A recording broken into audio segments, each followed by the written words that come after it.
Hi everyone! Today, I'm going to show you how to make traditional Bakkali cake. It's soft, fragrant, and packed with dried fruits and warm spices. The ingredients are simple and it's easier than you think. Let's get started.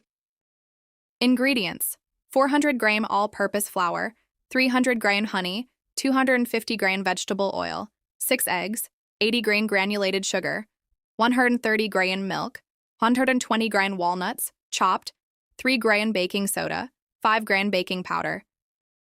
Add all the ingredients except the flour and walnuts to a mixing bowl. Be sure to use a neutral-flavored vegetable oil. Whisk until the mixture turns slightly pale. There's no need to whip it until fluffy.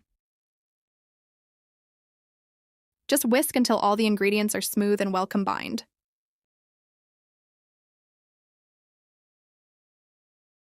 Add the flour and chopped walnuts. Fold with a spatula until no dry flour remains.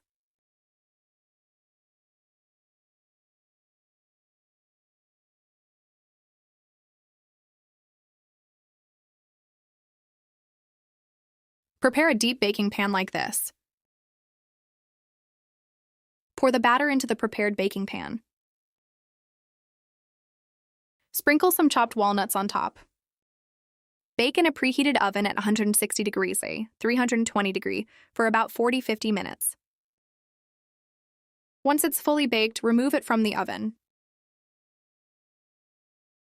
Let the cake cool completely, then slice it into your preferred size and enjoy. That's it for today's Bakkali cake tutorial. Thanks for watching, and I'll see you in the next one. It's simple to make, soft, and incredibly delicious. Now you can make authentic Bakkali cake right at home.